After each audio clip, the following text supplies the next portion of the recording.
5, 4, 3. Here's a look at what we're working on for TV5 News live at 8. One Clarion Borough Council member is recovering in a Pittsburgh hospital tonight after a Tuesday morning accident. And more anthrax scares across the nation today.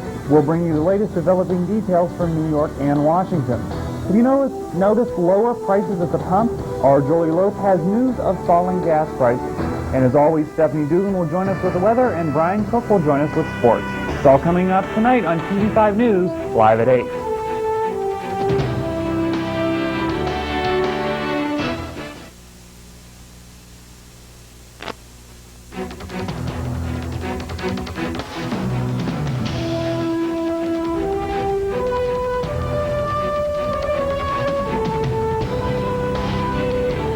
Good evening, everyone, and welcome to TV5 News Live for Wednesday, October 17th. I'm Jackie Nealon.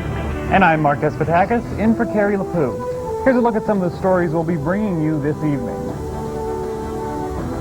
Anthrax has been discovered in several new locations. We'll tell you where they are showing up. The Department of Environmental Protection will be holding a public meeting. We'll tell you when and where shortly. And coming up later, Stephanie Dugan will let us know if the rainy, cold days are behind us. But first, tonight's top story. A Clarion Borough councilman is in the hospital this evening. Councilmember Earl Zerfoss was taken to UPMC Presbyterian Hospital in Pittsburgh early yesterday morning after his vehicle hit a tree. Zerfoss was traveling westbound on Route 322 on his way to work in Franklin. According to Borough Manager Carol Lapinto, he swerved into the eastbound lane to avoid a deer on the road. Zerfoss then swerved back into the westbound lane, but continued off the road toward the tree line. Zerfoss's 1989 Chevy stopped after it struck a large tree. The councilman is in intensive care this evening after sustaining several injuries. According to Lapinto, the Clarion Public Works Department, which Zerfoss chaired, will continue to operate despite his absence. More than 30 people on Capitol Hill have been exposed to anthrax. As a result, most of the complex will be shut down so authorities can search for potentially dangerous bacteria. And as Eric Phillips reports, another anthrax case was reported beyond the nation's capital.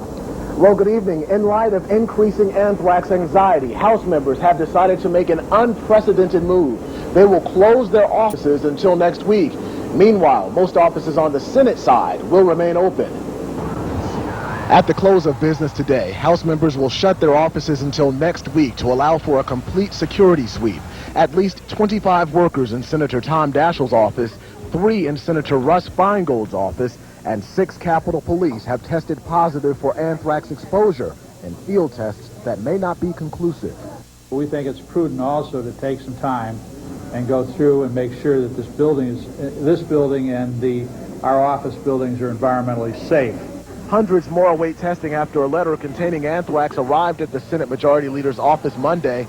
FBI officials say it was similar to a letter sent to NBC News last week, which also contained the bacteria, both postmarked from Trenton, New Jersey, with similar handwriting, both including the word Allah, the Muslim word for God. Anthrax spores have also been found in the office of New York Governor George Pataki. None of his staffers have tested positive for exposure. As a result of this, we have closed our state offices, the 38th and 39th floor, where my offices are located. Approximately 75 to 80 people work there. All this as the U.S. military continues to pound Afghanistan for an 11th day. More than 2,000 missiles and bombs have been dropped so far. Today, President Bush stopped off in California on his way to an economic summit in China to give business leaders a status report on the war. Our people are united. Our government is determined. Our cause is right, and justice will be done. The White House felt it was important for President Bush to take this pre-scheduled trip to send a message that despite threats, America's leadership is not afraid. In Washington, I'm Eric Phillips. Back to you. With more reports of anthrax found in New York and Washington, concern is growing around the country. 2 Clarion University professors gave us their perspective on the anthrax scares. Anthrax is caused by a bacterium, and it's a bacterium known as Bacillus anthracis, and it was first discovered in the 19th century. One of the significant things about the organism is that it's a spore former, and these spores are very resistant to environmental conditions such as drying and the UV light and disinfectants. Probably the most common kind of anthrax is the cutaneous version, and that's what you're hearing the most about in the news, although the first case that was documented was actually the second kind. These are pictures of the bacterium as it grows on the surface of a petri dish. This is how microbiologists grow the organism in a laboratory. So each of these colonies on this plate represents literally billions of anthrax organisms. The other nice thing about it is that the organism is very treatable, and there's an antibiotic that everybody's heard about. It's called Cipro, and it's very effective at treating this. But one thing that people are doing that they really don't want to do is go out and buy this antibiotic at a pharmacy.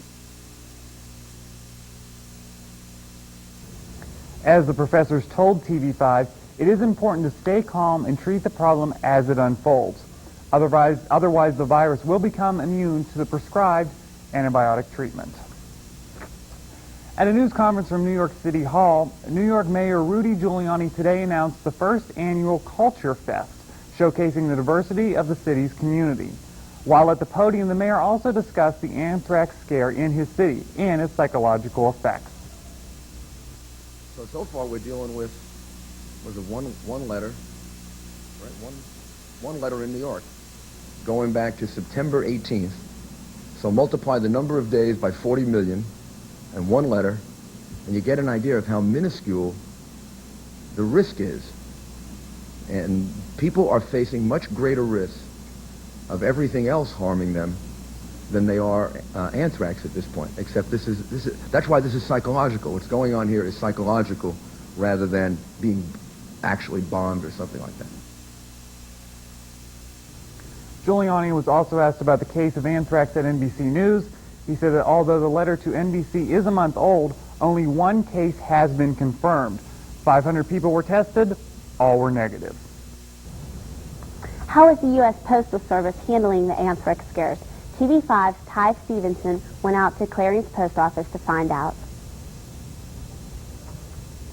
Here at the U.S. Post Office, located on Main Street in Clarion County, to see how they are contributing to the safety of local residents. I talked with Mark Guido, the postmaster, and he gave me some helpful tips. He said, number one, if you find any mail that seems suspicious, please don't panic. Also, don't open it, and double bag it and locate your local authorities. Mark also said that they are taking safety precautions so we as residents should feel safe. He also said that they have not received any suspicious mail. That was Ty Stevenson reporting. How can you protect yourself from possible exposure to anthrax through the mail? Letters or packages with the following characteristics should be treated as a suspect. If there has excessive postage, if there are misspelling of common words, if there are restrictive markings such as confidential or personal, if there are excessive tape or string, if there are oily stains, discolorations, or crystallizations on the wrapper, and if the letter is ridged or bulky. If you receive anything through the mail and are concerned it contains biohazardous materials, call emergency officials immediately. The Department of Environmental Protection will be holding a public meeting tomorrow night. The state DEP will be taking comments regarding its intent to issue Temple Inland Forest Products a plan approval. The meeting will be held at 7 p.m. at the Main Street Center in Clarion Borough. The hearing is being sponsored by Protect the Environment and Children Everywhere, as well as homeowners protecting the environment. Stay with us. TV5 News has live more to come.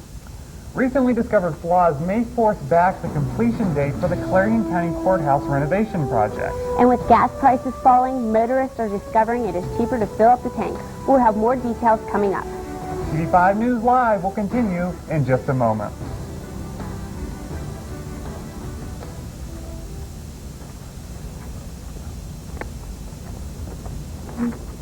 This portion of the programming was made possible through a grant by Fox's Pizza Den.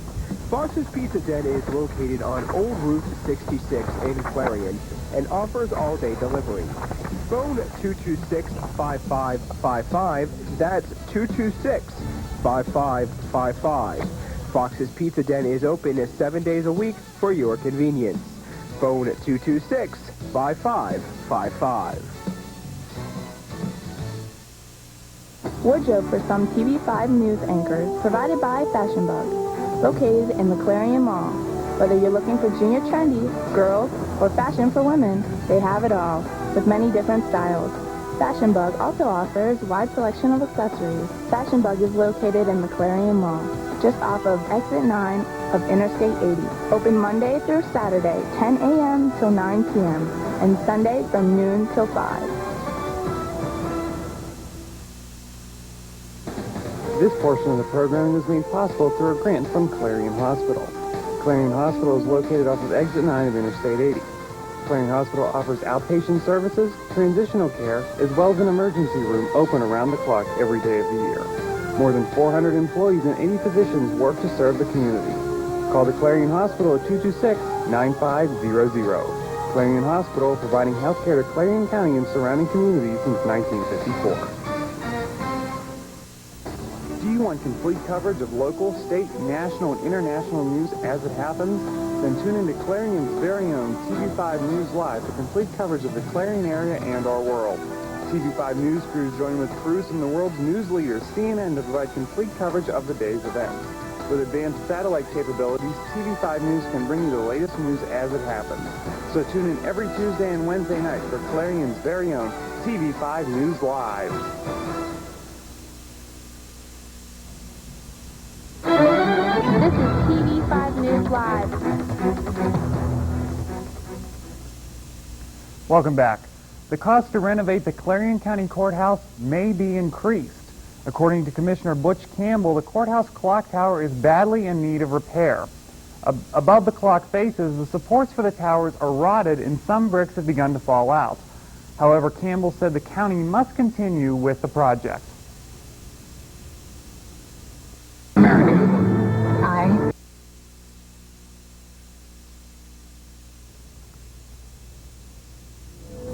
I.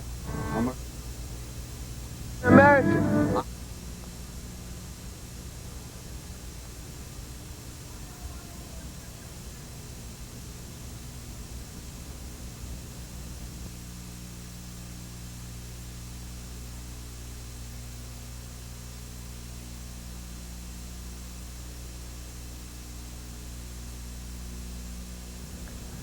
We apologize for the technical difficulties we had with that. Commissioner Cipher did mention that he does hope that the project will be completed by December. It was hoped to be done by Thanksgiving, but they're hoping sometime before Christmas. He also said the county did not have any projections for the increased costs for the renovations. Numbers for that are expected next week. In the region have dropped in recent weeks. Despite the U.S. military campaign in Afghanistan, motorists here in Clarion, as well in the rest of the nation, have noticed it doesn't cost as much to fill up the car. TV5's very own Julie Lope is live in a newsroom with details behind the lower prices. Julie?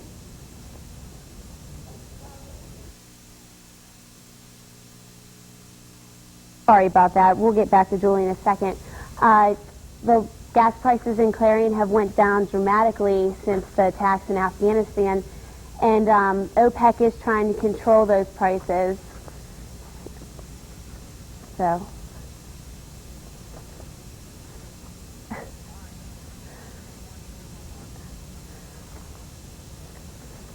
Okay, we will attempt to get to Julie. I'm having a little bit of technical difficulties, but stay with us. TV5 News Live does have more to come. A bus driver was awarded for heroism today. We'll tell you why. And Stephanie Dugan will join us with a look at the TV5 Weather Center 5-day forecast. But first, here's a look at tonight's winning lottery numbers.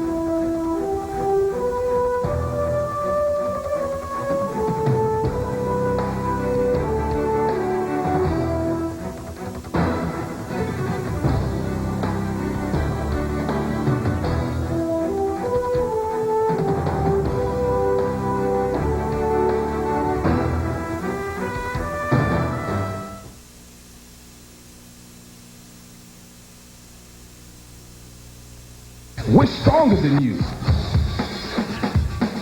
You can't hold us back. Violence, we know what it takes to blow past you. And violence, We're just getting going.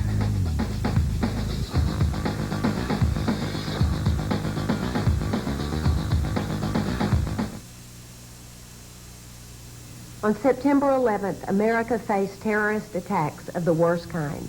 Innocent lives were lost, and a sad cloud was cast over this great nation. These acts were intended to cause fear among all Americans, including our children. But we cannot let that happen. There are things we can do to help our kids. Talk with them, listen to them, tell them they're safe and that they're loved. God bless you, and God bless America. It may not look like it, but you're watching the future of the Earth pass by. Because many of these products are made from materials you've been recycling. But to keep recycling working, you need to buy products that say, made from recycled materials. For all those next in line, it would mean the world to them.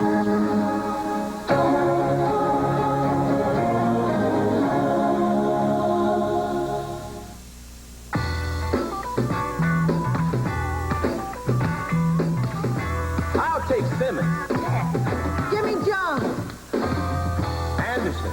Smith. Lightfoot. Bishop. Hernandez. Swifka. Harris. Lavender. Peavy. Yes. In the game of life, you've got a much better chance at getting picked for a cool job with great pay if you take algebra, geometry, and calculus. You need to know how math can improve your future. Demand it. Call Acme. We'll tell you. Welcome back. We once again apologize for the technical difficulties. We do have Julie's story. She's live in the newsroom. Julie? Okay. Well, with the increase in the national inventory of gasoline, it has led service stations to lowering prices, which gives us as consumers a break. In many different gas stations, you may be taking a double look at the price of gas. This summer, consumers were paying outrageous gas prices.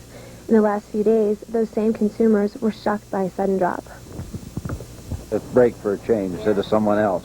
Really appreciate it. Hope it keeps coming down. Did you rush out to fill up your tank today? Not exactly rush out to fill my tank. I rushed down to get a couple tires, and I thought, well, I better put some gas in it. So it's really nice to have this. I hope it continues. The manager at the BP in Clarion said that these prices are a record low for this time of year. In fact, the prices dropped twice just today, leaving gas prices at $1.16 for the day. That's a price that we haven't been used to seeing since May. See how they lower prices. He said they get a fax in the morning from their headquarters, which is located in Pittsburgh. From there, they make the changes, and it's a day-to-day, even hour-to-hour change, so you better take advantage of it while you can. Back to you, Mark and Jackie. The city of Marietta, Georgia, tipped its hat off to a heroic bus driver Wednesday who survived a deadly crash earlier this month. Garfield Sands was driving a Greyhound bus along Interstate 24, about 60 miles southeast of Nashville, when he was attacked. The FBI now says it was a 29-year-old Caucasian man who stabbed Sands in the neck and tried to take control of the bus he was driving. During the struggle, the vehicle tumbled over and skidded into a field, killing 6 people on board, including the alleged assault. A 7th person died later. Despite the ordeal, 53-year-old Sands is steadfast in his support for Greyhound. After the accident, he tried to reassure people that they should still feel safe on board Greyhound buses. A spokesperson for the company calls Sands an absolute hero. He says the bus company plans to offer him some sort of reward. In university news, the Clarion University Magical Singers are set to perform for the Clarion community. The Magical Singers will perform Trial by Jury, a comedic opera directed by Milutin Lazic. The story involves the courtroom antics of a breach of promise case from late 19th century London. The performance is tomorrow night in Mark Boyd Auditorium. It commences at 8 p.m. and is free and open to the public.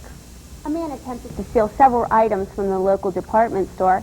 Anthony Horning was the second stole several items from Clarion Walmart earlier this morning. Horning was encountered by a Walmart employee. Horning then stated to the employee that he had a gun. Horning was later apprehended without incident and was discovered he was not armed. The young man was being held at the state police awaiting arraignment. Well, the sun tried to peek through the clouds today, but the wind kept the temperatures feeling pretty chilly. Stephanie Dugan now joins us with a look at the TV5's Weather Center forecast. Stephanie? Thanks, Jackie and Mark.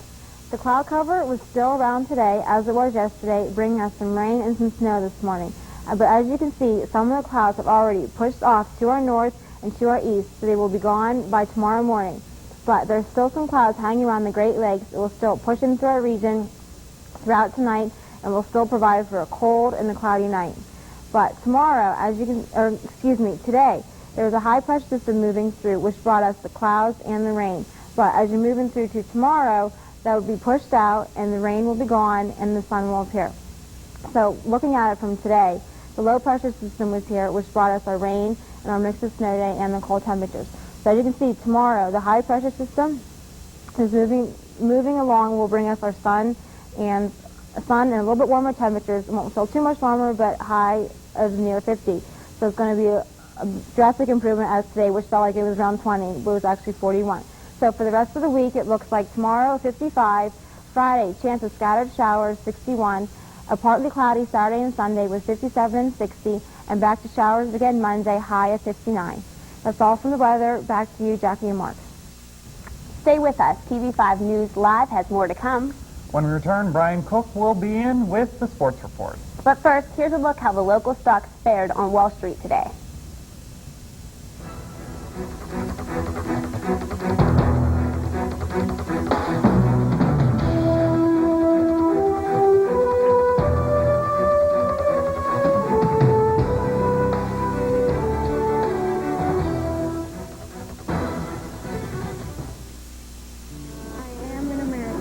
I am an American. I am an American. I am An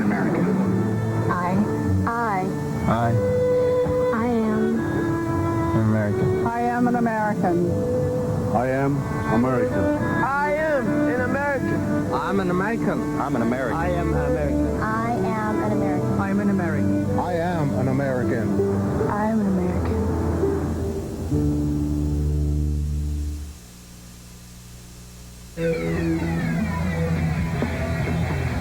You'd never know it on the battlefield, but nearly half of today's military are National Guard and reservists.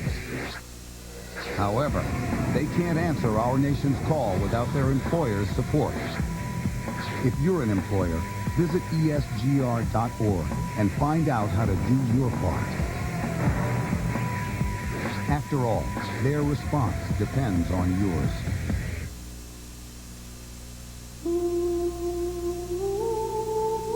The tools needed to rebuild lives after a disaster aren't always hammers and nails. The tools needed to give warmth to the homeless don't work. When lives need rebuilding, the Salvation Army knows it takes tools that come from the heart. Donate online or call 1-800-SALARMY.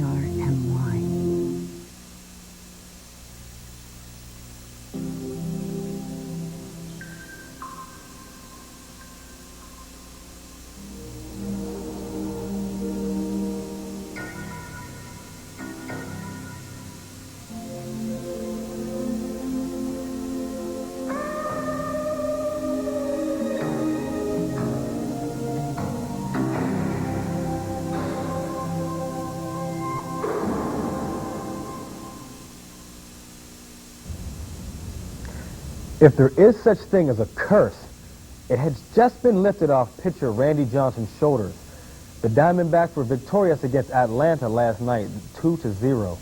Johnson allowed only 3 hits and struck out 11 in Game 1 of the National League Championship Series. Game 2 is tonight. Penguins coach Rick Kehoe has made some changes since replacing Ivan Hlinka in the past few weeks.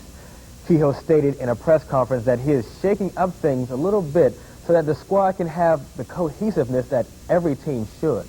The Pens grabbed their first victory of the season last night against the Ottawa Senators, 5-2. He unveiled new line changes that requires players to change the focus of their positions. Michael Jordan returned to the practice squad with the Wizards today after sitting out the scrimmage yesterday because of a strained left foot. Coach Doug Collins says that he doesn't know if Jordan will play in the Wizards' preseason game against Detroit tomorrow. Jordan is scheduled to play in the Wizards' only home preseason game this weekend. Jordan injured his foot in the game against Miami last Saturday. The NFL is screening its mail carefully and is encouraging other sports to do the same thing. After the discovery of anthrax being sent through the mail, the National Football League officials decided to monitor what is being sent through the mail. The league also suggests that fans get in touch with the players by way of faxes, emails, and websites. The bad boy of boxing is back and plans to regain the titles that he once had. Champ Mike Tyson fought in his first bout in 1 year against Brian Nielsen this past weekend. Tyson stated to the press that he is also ready to take on all challengers and feels confident that he can't be beat.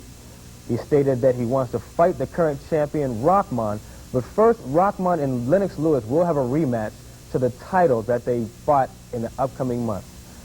For TV5 Sports, I'm Brian Cook. That's all for this edition of TV5 News Live. Pat Grace and Susan Lonrow will join you tomorrow with Clarion's very own TV5 News Live. Until then, I'm Mark Despotakis. And I'm Jackie Nealon. For everyone here at TV5, good night.